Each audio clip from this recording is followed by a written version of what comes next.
Hey, what's up everyone, Warrior Carson here, and today we're going to be going over how you can improve your speed by improving how you can contract your muscles, and we're going to start the video right now.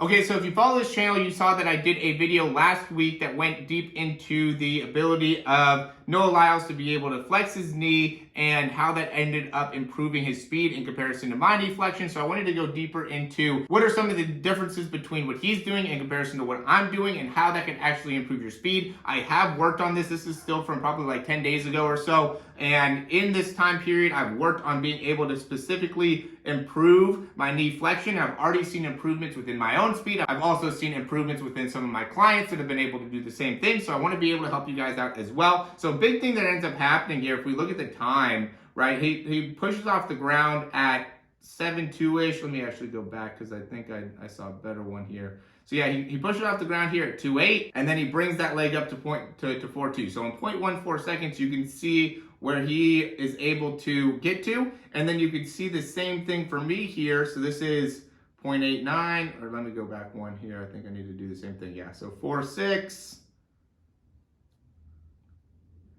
to 5.9 for me here. And so you can see the time period is about the same, but you can see the difference between where his foot and hip is in comparison to where my foot and hip is, right? And to go into the specifics of this, it really has a lot to do with the actual muscle sarcomere and the ability to utilize the actin and myosin within the individual muscle to be able to actually contract properly. And so what happens is that we lose the ability to achieve certain ranges of motion, and because we lose that ability to achieve the ranges of motion, we therefore lose the ability to actually contract the muscle in the same way. So what happened to me is that I lost the elasticity necessary within my hip flexors and within my quads. So now as my leg gets back here, you can see that when I'm flexing my knee, I also have to be able to drive my knee through, right? So I have to be able to flex my hip and flex my knee simultaneously.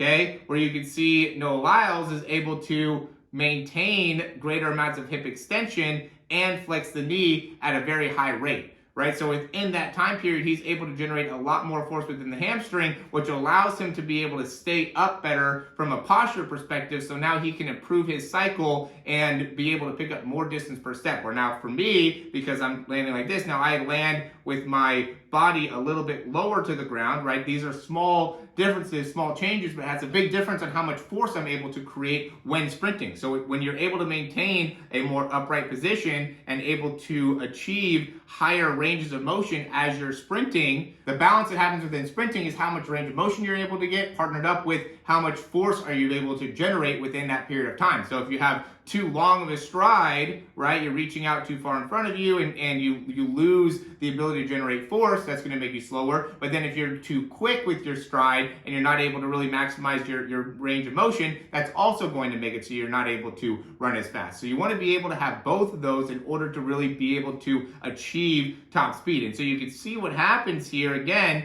is that because of the pattern of being tight within the hip flexor, there's not as much activation within my leg coming up. And now being able to actually change this and work on this, I've already been able to gain about 1 mile an hour, a little bit less than 1 mile an hour of speed just by focusing on this. Because now, once I can get my leg to be able to come up more straight behind me, that gives me the opportunity to be able to be more upright all the way through the body, which then leads to better front side mechanics, right? So because I can't flex my knee is good here, when I get out in front, I also can't extend my leg out in front as much either, right? And so now every time I land on my left leg, my knee's a little bit more flexed. I'm not able to generate as much force into the ground, right? I'm not able to pull that leg underneath me as good. My right side's better. It's still not the same as Noah Lyles, but it's better. I have better range of motion there, but I could actually feel the lack of ability to contract within my upper hamstring, and the muscle feels weak. It feels like it's almost like dehydrated because of the amount of time that it hasn't been able to contract. So I'm really focusing on right now is just being able to contract this muscle, and just by going in and focusing on being able to extend within my leg and being able to quickly contract this muscle, or even be able to contract that muscle at all, I can feel my muscle almost like it wants to cramp up because it's so used to being dormant that now all of a sudden that I'm trying to use it, and starting to use it, it like doesn't like it. It cramps up easily, it gets sore really easily, it really gets a lot of fatigue, but at the same time, because I'm starting to activate that part of my body, it's also improving my performance when it comes to sprinting. So you guys got to be able to really focus on some of these key variables. I never would have saw this if I didn't compare myself sprinting to Noah Lyles sprinting.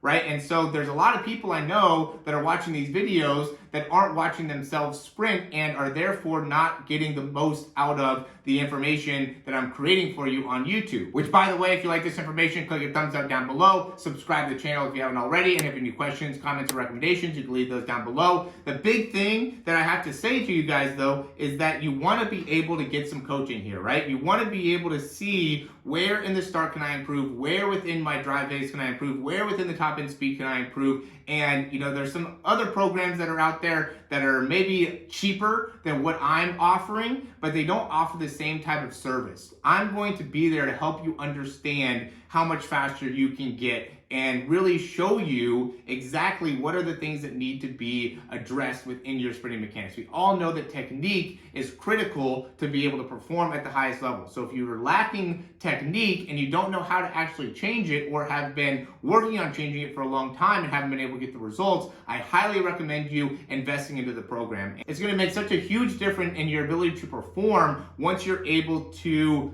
really connect to some of the issues that you're having within your sprinting mechanics that are impacting your overall performance. So check out the description down below if this interests you. Would love to be able to help you out more. If you can't afford it, I understand 100%, but like the video, subscribe to the channel, make it so I can keep on doing videos just like this. Leave a comment down below. Do whatever you can that are just some free things that can help me out, because you already know I'm going to continue to give you guys the best content out here to be able to improve your performance as a sprinter, and I think this is going to be a critical thing once you guys can really see and understand how to create hip extension and knee flexion simultaneously and make that so it improves your posture when you're running. You're going to see significant changes within your running. As always, thanks for watching, and talk to you soon.